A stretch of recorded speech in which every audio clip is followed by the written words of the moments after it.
ಮಾಡ್ತೀರಾ? ನೋಡಿ ಈಸಿ ಕರ್ಕೊಂಡು ನೀವು ಸೇವೆ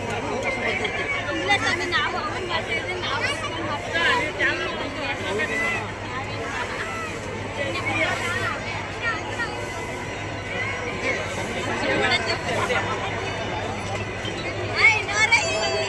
ಹಲೋ,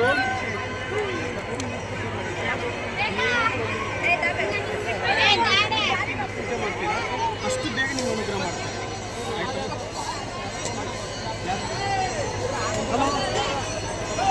ಗೋವಿಂದ್ರಾಯ ಸತ್ಯ ಧರ್ಮ ರಥಾಯ ಚ ಭಜತಾಂ ಕಲ್ಪವೃಕ್ಷಾಯ ನಮ್ಮ ಕಾಮಧೇನುವೆ.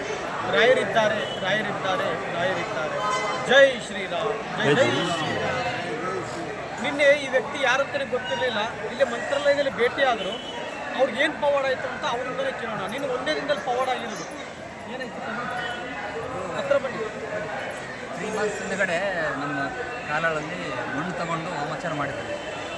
ನಮಗೆ ಕೈ ಕಾಲು ತುಂಬ ಶೇಕ್ ಆಗ್ತಿತ್ತು, ಹರಿತಾ ಇತ್ತು, ವರ್ಕ್ ಮಾಡೋದು ಇದ್ದಿಲ್ಲ.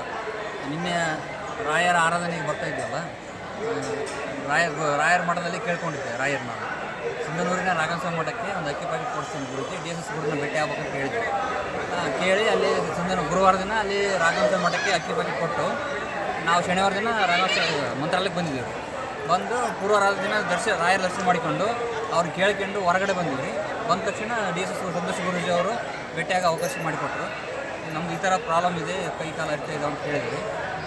ಬ್ಲ್ಯಾಕ್ ಮ್ಯಾಜಿಕ್ ಮಾಡಿದ್ದಾರೆ ಅಂತ ಹೇಳಿದ್ರು. ಅದಕ್ಕಾಗಿ ಅವರು ಬೆಲ್ಲ ತೊಗೊಂಬರ್ರಿ ನಿಮ್ಮ ಕೈಲಿ ಅಂತ ಹೇಳಿ ಮತ್ತು ನಾವು ಹೊರಗಡೆ ಹೋಗಿ ಸ್ವಲ್ಪ ಬೆಲ್ಲ ತಂದುಕೊಟ್ಟು ಅವ್ರು ಆಶೀರ್ವಾದ ಮಾಡಿಕೊಟ್ರು. ಆವಾಗಲಿಂದ ಆರಾಮಾಗಿದೆ. ನೀವು ಸೇವೆ ಮಾಡಿದ್ರು ಅಂದರೆ ನಮ್ಮ ಕೈಯಿನ ಈ ಸೈಡೆಲ್ಲ ಇರ್ತಿತ್ತಲ್ಲ ಅದೆಲ್ಲ ತೆಗೆದು ಸೇವನೆ ಮಾಡಿದರು. ಸೇವನೆ ಮಾಡಿದ್ವಿ. ನಮ್ಮದೇನು ಸಮಸ್ಯೆ ಇತ್ತಲ್ಲ ಅವರು ತಗೊಂಡು ನಮಗೆ ಆಶೀರ್ವಾದ ಮಾಡಿದರು. ನಿನ್ನೆ 2 ದಿನ ಆಯಿತು ನಾನು ರಾಯರ ಸೇವೆ ಮಾಡ್ತಾ ಇದ್ದೀನಿ. ಏನು ತೊಂದರೆ ಇಲ್ಲ ನಮ್ಮ ದೇಹದಲ್ಲಿ. ನೋಡಿ, ತುಂಬ ಆರಾಮಾಗಿದೆ. ಒಂದು ವಿಚಾರದಲ್ಲಿ ನಾನು ಏನೂ ಮಾಡಲಿಲ್ಲ. ನಾನು ಏನು ಮಾಡಿದೆ, ಅವ್ರಿಗೆ ಬೆಲ್ಲ ತೊಗೊಂಡು ಅವ್ರ ಕೈಯಿಂದ ಹಿಂಗೆ ಹೇಳಿದೆ. ಅದು ರಾಯರ ಸೂಚನೆ ಕೊಟ್ಟು ಈ ಥರ ಮಾಡೋದ್ರಿಂದ ಬ್ಲ್ಯಾಕ್ ಮ್ಯಾಜಿಕ್ ಮಾಡೋದ್ರಿಂದ ಎಷ್ಟೋ ಜನ ಹುಷಾರಾಗಿದ್ದಾರೆ. ಆ ಬೆಲ್ಲ ತೊಗೊಂಡು ಕೈಯಿಂದ ಈಗ ಮಾಡಿಕೊಂಡು ಅದನ್ನು ನಾನು ಸೇವಿಸಿದೆ. ಇವತ್ತು ಅವ್ರಿಗೆ ಹುಷಾರಾಗಿದ್ದಾರಂತೆ, ಏನು ತೊಂದರೆ ಇಲ್ಲ ಅಂತ. ಇದೇ ರಾಯರ ಪವಾಡ, ನಮ್ಮದೇನಿಲ್ಲ. ನೋಡಿ, ಗುರು ರಾಘವೇಂದ್ರ ಸ್ವಾಮಿಯವರು ಇದೇ ರಾಯರ ಪವಾಡ. ರಾಯರನ್ನ ನಂಬಿ ಒಂದು ಹೆಜ್ಜೆ ಮುಂದೆ ಹಾಕಿದ್ರೆ ಸಾಕು, ನಿಮ್ಮ ಬದುಕನ್ನೇ ಬದಲಾಯಿಸ್ಬಿಡ್ತಾರೆ ಮಹಾನ್ ಗುರುಗಳು ರಾಘವೇಂದ್ರ ಸ್ವಾಮಿಯವರು. ರಾಯರ ಮೇಲೆ ನಂಬಿಕೆ ಇರಬೇಕು. ನನಗೆ ನಿನ್ನೆ ರಾತ್ರಿ ನಾನು ದರ್ಶನ ಮಾಡೋಕ್ಕೆ ಏನು ಕೇಳಿದೆ ಅಂದರೆ ನಾನು ಸತ್ಯವಾಗಿ ಹೇಳ್ತಾ ಇದ್ದೀನಿ, ಗುರುಗಳೇ ನನಗೆ ಸಂತೋಷ್ ಗುರು ಸಿಗಬೇಕು, ನಾನು ಹೊರಗೆ ಓದಿದ್ದಂತೆ ಸಿಗಬೇಕು ಅಂತ ಕೇಳಿದೆ. ಹೊರಗೆ ಬಂದು 5 ನಿಮಿಷಕ್ಕೆ ನನಗೆ ಸಿಕ್ಕರು.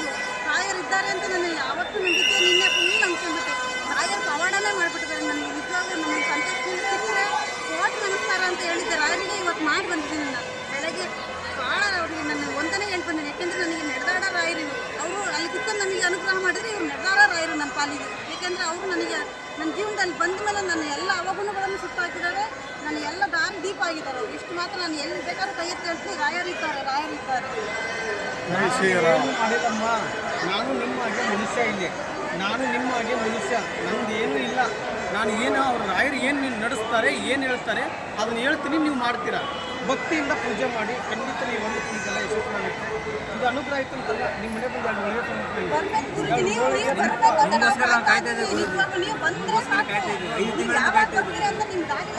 ಈ ತಾಯಿ ಇವತ್ತು ನಾನು 2 ಹೋಳಿಗೆ ಕೊಟ್ಟು 2 ಹೋಳಿಗೆ ಕೊಟ್ಟಲ್ಲಮ್ಮ, 2 ಹೋಳಿಗೆ ತುಪ್ಪ ಕೊಟ್ಟು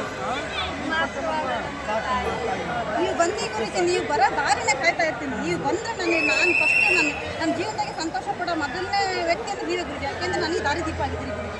ಅದು ನನಗೆ ಮಾತ್ರ ಗೊತ್ತು. ಬೇರೆ ಯಾರು ನೋಡೋರು ಇದೇ ನಿಕ್ಕೆ ಹಿಂಗೆ ಹೇಳ್ತದಲ್ಲ, ಬಿಲ್ಡಪ್ ಕೊಡ್ತಾಳೆ ಅನ್ಕೋಬೋದು. ಆದರೆ ನನ್ನ ಆತ್ಮಕ್ಕೆ ಗೊತ್ತು ನನಗೆ ಯಾವ ಥರ ದಾರಿ ದೀಪ ಆಗಿದ್ದೀರಿ. ನನ್ನಲ್ಲಿ ಅವಗುಣಗಳೆಲ್ಲ ಸುಟ್ಟು ಭಸ್ಮ ಮಾಡಿ ನನಗೆ ದೈವ ಶಕ್ತಿ ಅನ್ನೋದು ತುಂಬಿರೋರೆ ನೀವು ಅಂತ ಹೇಳಿದರೆ ತಪ್ಪಾಗಲ್ಲ ಗುರುಜಿ. ಇದನ್ನು ಸತ್ಯವಾಗಿ ಈ ಮಂತ್ರದಲ್ಲಿ ಹೇಳ್ತೇನೆ. ಇದು ನಿಜವಾದ ಮಾತು ಗುರುಜಿ. ನೀವು ಬನ್ನಿ, ನಾನು ಕಾಯ್ತಾ ಇರ್ತೀನಿ. ನಿನ್ನ ಮನೆಗೆ ಬಂದು ನಾನು ಪಾದ ಇಟ್ಟರೆ ನಾವು ಪಾವನರಾಗ್ತೀವಿ ಅಷ್ಟೇ.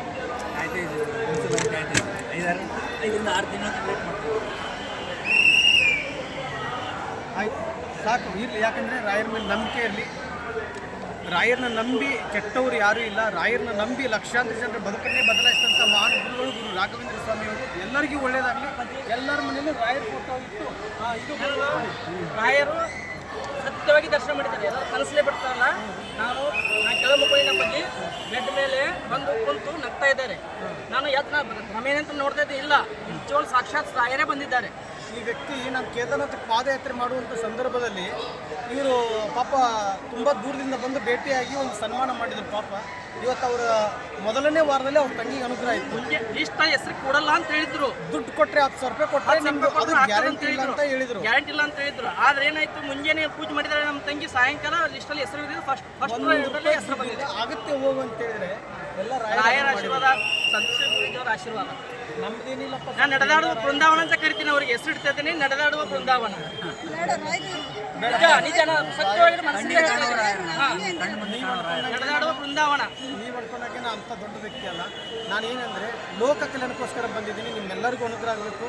ನೀವೆಲ್ಲರೂ ನನಗೆ 2 ಇವ್ರು ಪಾದಯಾತ್ರೆ ಮಾಡ್ಬೇಕಾದ್ರೆ ಕಾಲು ನೋಡ್ಬೇಕು, ಅದು ಕಣ್ಣಾರೆ ಕಂಡಿದ್ದೀನಿ.